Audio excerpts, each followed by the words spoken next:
Tepper here joining us to answer questions y'all have for him. So with that said, let's go to Phil Orban for the first question. Hey, David, I was hoping you might have some insight for us on the timing of the decision, why you made it now. There was no now to the decision. It was an ongoing sort of decision and ongoing discussions, about how we were going to move forward. And I think it was just at the end of the day, and it wasn't something in a second, just over the last, past week or so, I think in discussion with Marty, we both decided it was mutually best for both sides. Let's go to Will Kunkel, followed by Jonathan Alexander. Hey, David. Was this something that Matt Rule wanted going forward in regards to player personnel decisions more so than, maybe another coach or anything, but is this something he wanted control of? I don't think Matt wants control of Matt has control of what he does on a daily basis.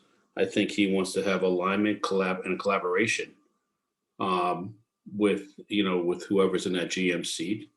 And quite frankly, alignment, collaboration, and a certain amount of integration with the whole organization up and down should be something we would look for in this position. And then real quick to follow up, I saw a quote on Panthers.com saying that you would be perhaps a tiebreaker in an instance if it came down to a player. What is your role, do you see, as kind of in getting involved in the football side?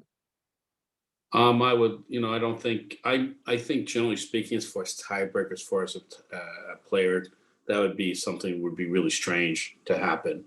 I think I'm more interested in how the process is done and how the, alignment, collaboration, and as I said, integration is done, and just a general process than, individual personnel decisions. Those are for those two to make, a collaborative thing, and for me really not to be involved in that much. Let's go to Jonathan Alexander. Hey, David, Jonathan Alexander with the Charlotte Observer. I hope you're doing well. In your next candidate for the job who you want to hire, what qualities are you looking for? Where will be most important in determining who will be that candidate? That like I said, there has to be an alignment between the coach and the GM. The person has to be a collaborator to a certain sort, not afraid to make decisions. Collaboration doesn't mean you don't have arguments about who you're picking. That doesn't mean you're not, free-minded, but a decision maker, somebody who's a good manager. I think those would be kind of bywords. If I could ask a follow-up, do you have a timetable of when you hope to hire the next person? I think we can start, going out and talking to people who are on other teams right now. We have to wait to the end of the season to talk about other folks. Listen, if we can bring somebody in earlier, the better. We'll have provisions if we don't get them, by the draft. The earlier the better. And on the other hand, if we don't do it, very soon, we'll be ready for the draft no matter what. Let's go to David Newton for the next question, followed by Scott Fowler. Hey, David, I hope you're doing well. I wanted to ask, when you talked about the differences that you and Marty had in some discussions, can you elaborate on that? I think it's, listen, I think Marty's a little bit more traditional, and I'm probably a little bit more data-driven and analytical. I think meshing those two things would be good, and a little bit of fresh and refresh, a little fresher things in some respects, and not fresher, but I don't mean fresher like that, like, old new. I mean like, just sometimes you need a change. And, and I think that's simple. I want to follow up too. I know Marty was criticized in past administrations when he gave some players big contracts. Was there any problem with the big contract you gave to Christian McCaffrey, especially with him missing 11 games?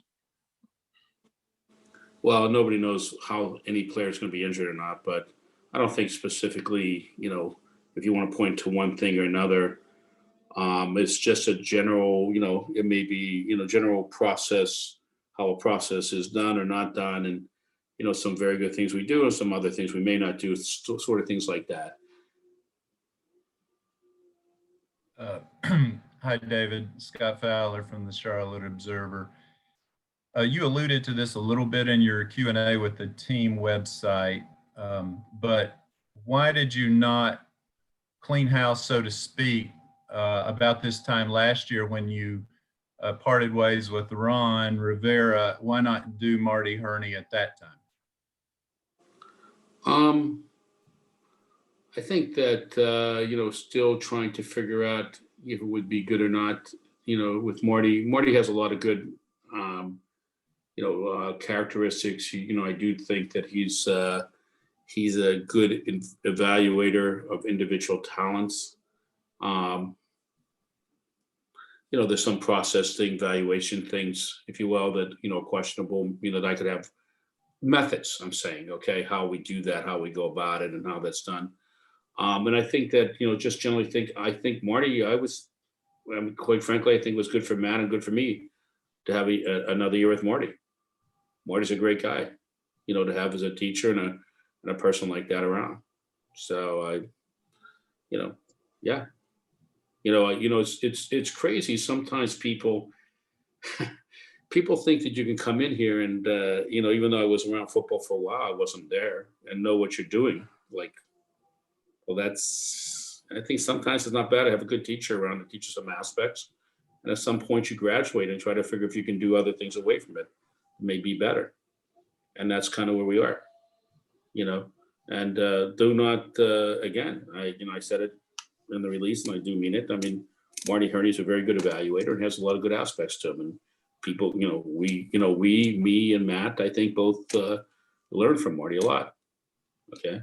Sometimes the students have to graduate. Let's go to Brett Jensen for the next question, followed by Joe Person. Hey, David, Brett Jensen with WBT Radio here in Charlotte. I'm just curious, you've mentioned about the alignment and collaborative issues or someone that does that. Was that an issue between Tepper and Marty? Excuse me, between Marty and Matt Rule? No. Well, that was quick. So let me follow up on this one then. In terms of, do you think this move would have been made if the team had more than 4 wins, or do you think this was inevitable?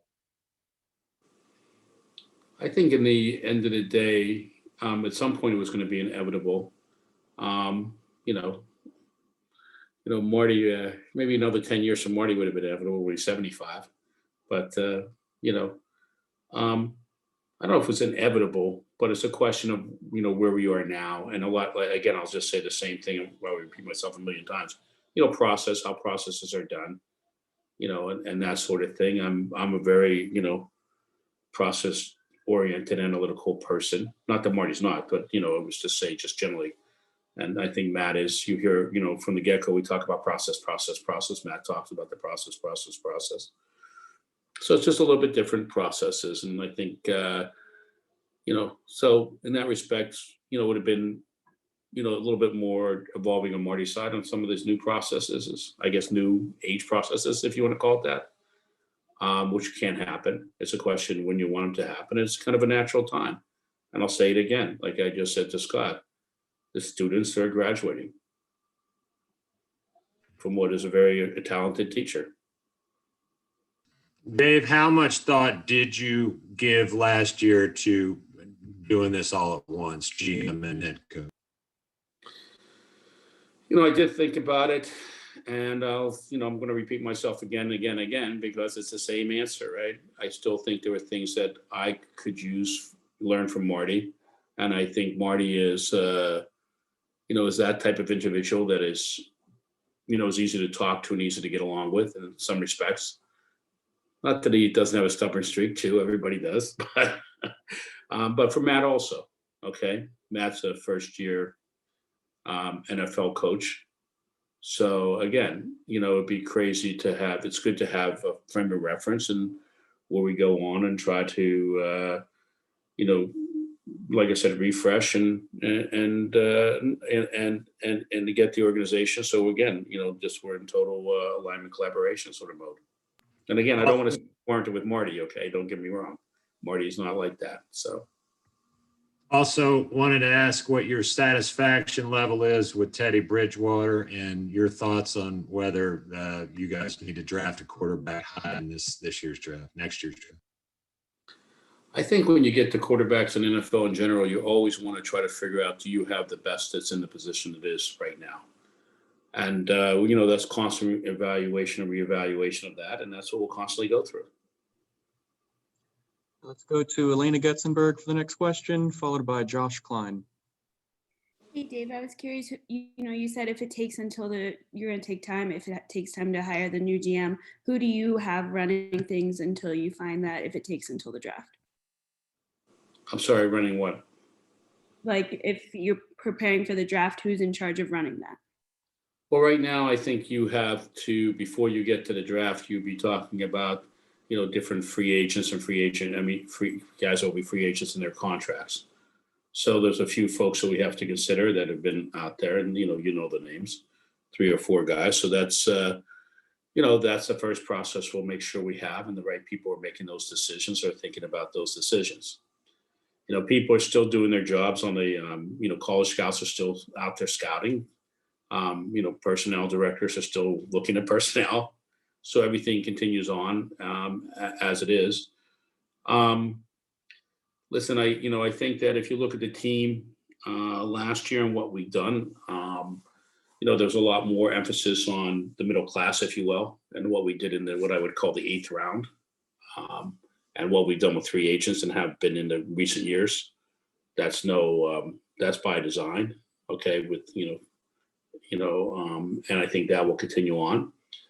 As far as our early round draft picks, one of those years where everybody can figure out, what type of player we're taking in the first, 2 rounds, and maybe even to the 3rd. I mean, the needs are very apparent as we go forward. Everybody knows it on this call. I don't have to tell you, you know what they are. And, and as, if you think that you might want to be open, if, you think after evaluating and thinking about it, obviously, there's, secondary would be one place, that there's no secret. You guys write it up every freaking week. So you tell me that. Listen, the quarterback questions is something that, again, you have to evaluate and reevaluate, and what falls to us and what doesn't, and where we are, and whether it's, we go with Teddy or PJ or Will, or, there's somebody else out that we bring into the mix, just to see if that's a possibility. The NFL, when you talk about quarterback and you think about what you're doing there, not to talk too much, it's an ongoing process. And it's a question of who can be that guy that can help you win. That's the most important position in the field. And to say that you don't keep, unless you have that guy for sure, that has, that gets you to playoffs and Super Bowls, you have to keep reevaluating that, because that's the only thing that matters is Super Bowls. And until you have that guy, you're evaluating every year. So anyways. If I could just follow up really quickly, last year when Matt was hired, you had talked about bringing in an assistant GM, and that didn't really happen. You hired Pat Stewart. Was there any thought into bringing in someone like that to help Marty more and kind of work with him as an assistant GM again, or just best to move on? It was definitely thought about. Go ahead, Josh. Hey, Dave. I know you guys did bring in Pat Stewart. Is that somebody that you anticipate might be interviewing for this GM job? Well, Pat Stewart is brought in, and at least in my mind, I'd like to hold on to Pat Stewart in one capacity or the next. And just to follow up, do you anticipate hiring some sort of an outside firm to help you with the selection process? No. All right, guys, 2 more questions. So let's go to Ashley Mahoney and then finish up with Steve Reed. So to the extent, Dave, that you've talked about wanting to bring in someone who's got that process-oriented mindset and more leading toward less of an old school model, but more of a data-driven approach, would you prefer someone who can grow into that role, perhaps a younger candidate, or someone who has more of an established presence to kind of help Matt as he transitions in his journey? The question is more how's the management style and the ability to, and I would call it traditional versus old school. Okay.